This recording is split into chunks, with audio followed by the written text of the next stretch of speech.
I think if there was a fire, my journals would be one of my #1 things that I would grab.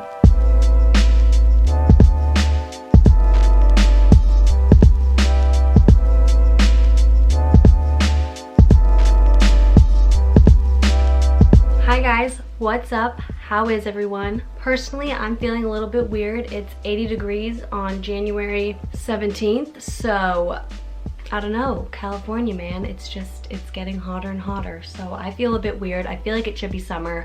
Regardless, here we are. As you can probably tell by the title of this video, today I'm going to be talking about journaling, and I wanted to create this video because I have gotten a lot of questions on Instagram when I post that I'm journaling. People ask me, oh, do you follow journaling prompts? Or I want to start journaling but I don't really know how, and I wanted to create this video to kind of bring some clarity to that topic. Journaling has been a huge part of my life now for just over a year and a half. I mean, I had a journal in high school where I'd write about boy drama and different things like that. I think I had that sophomore year of high school, but then it kind of fizzled out and I didn't really keep up with it. I actually got this journal, I dated it. It was July 2019 to September 2020. So this was like a journal basically of over a year's worth of journal entries. And I got this journal because I was kind of feeling like my life was just slipping through my fingers and I wanted something to kind of ground me. And that can totally be seen by the first passage in here. I want this to be a summer of improvement for me, which is why I wanted to start journaling. I'm not exactly sure on everything in my life that needs improving, but so far this summer has brought 2 major things to my attention. 1, I need to chill with the alcohol, and 2, I need to be more confident in myself. So basically I remember getting this journal because I was really starting to think that I needed to take control of my drinking in some way and that my drinking was getting out of control. So I got this journal hoping that it would kind of set me back straight on like this path of improvement and self-improvement. I don't know. Personally, I think journaling is helpful for so many reasons. Yes, it takes kind of a bit of patience because you actually have to sit down with yourself and write down your thoughts and your feelings, but once you get into it, it's truly, I'd say, a magical experience.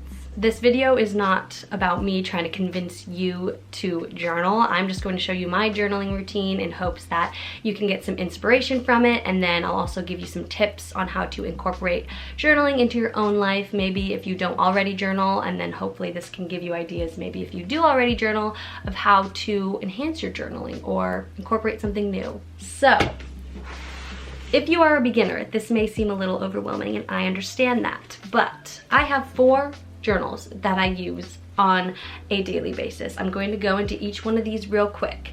You do not need to have these specific journals to do the journaling work that I'm about to talk about. Number 1, I actually just started doing this, and this kind of inspired me to create this video. I got this for Christmas. It is called the 5-Minute Journal, and I have been loving this. The very first thing that I do after I wake up, besides making my cup of tea and listening to my NPR podcast, is I light a freaking candle and I fill out this bad boy. There is a reason why it's called the 5-Minute Journal. It literally takes you 5 minutes, so if you're not super into journaling yet, I think this is a really good starting place for you. You don't have to have, obviously, this journal to do these prompts that I'm about to say, but I mean, I find it helpful because it's all laid out for you right there. So when you open it up, the first thing it has is the date. This says 2020. I think this was an old version, so every day I just have to cross out the 20 and write 21.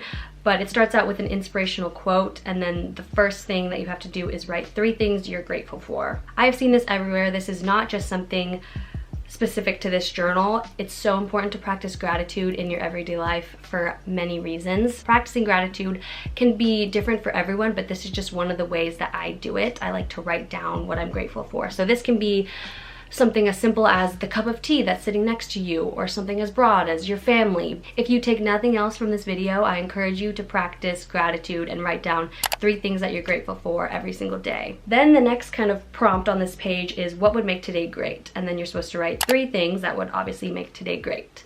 The important thing about that is writing down things that you can control, because if you write down something that would make today great that is out of your control, you're gonna get frustrated when maybe it doesn't happen. Then the last prompt on the morning section of this page is a daily affirmation. If you don't know what an affirmation is, it's basically like a statement. This one starts with I am, but it could be anything.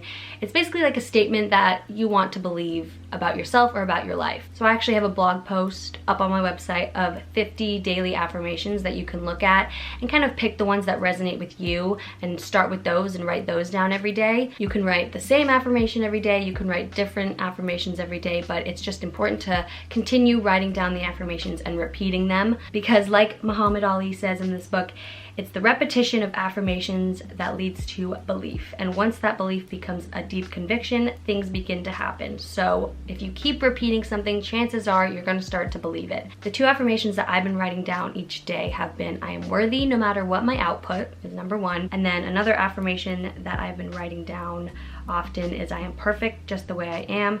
My body is only a vessel, it is not me. I am thankful for it. So these affirmations can be really anything that you want to start believing about yourself or your life. So to recap, with this journal, you can get this one or not. I think it's helpful to have the prompts laid out, and it gives me more motivation to actually do it. But if you don't want to spend money on this journal, you want to start your day, date your paper, write 3 things you're grateful for, 3 things that would make today great, and then a daily affirmation. And then this journal does have a spot for the evening time, but we'll get to that in a little bit.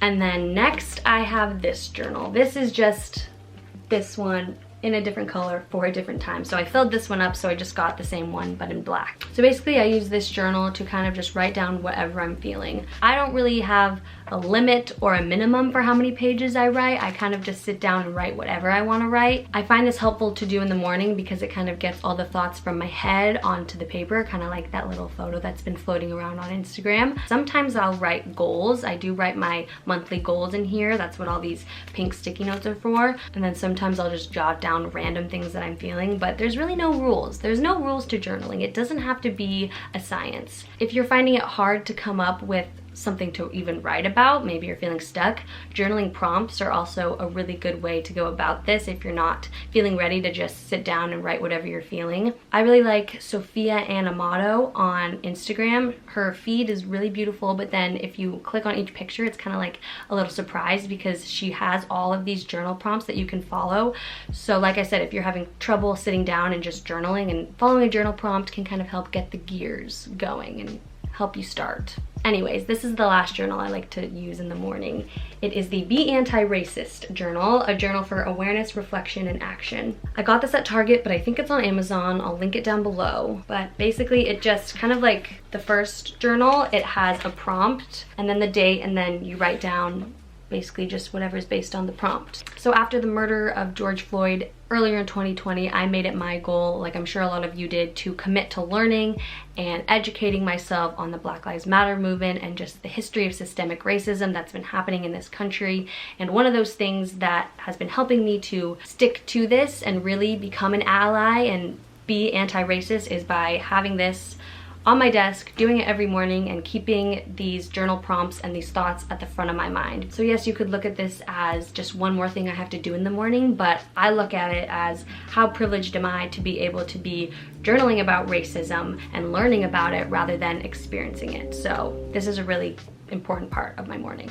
Okay, so that is all for the morning. Once I do that, then I feel ready to go for the rest of my day. Now let's get into the evening time. My evening journaling routine is a little bit shorter because usually I'm just tired and I want to turn on my twinkly lights, journal, and then go to bed. So the first thing that I do in the evening is this 1 line a day journal. It's a 5-year memory book. It has the 2 dates and then 5 sections underneath the dates. So you're supposed to obviously fill in the end of the year, and then each day of that year you fill in a line, if that makes sense. So every day I sit down and I write down maybe something memorable that happened that day, or how I'm feeling in that current moment, or what my current situation is. And then it's cool because in the next year you can go back and see what you were doing on that day 1 year ago, and you continue that for 5 years. So once this is all filled up, I think it's going to be so cool to look back on. And it's just like a simple little memory, because there's little everyday things in my life that I'm like, sometimes I experience them and I'm like, oh, I wish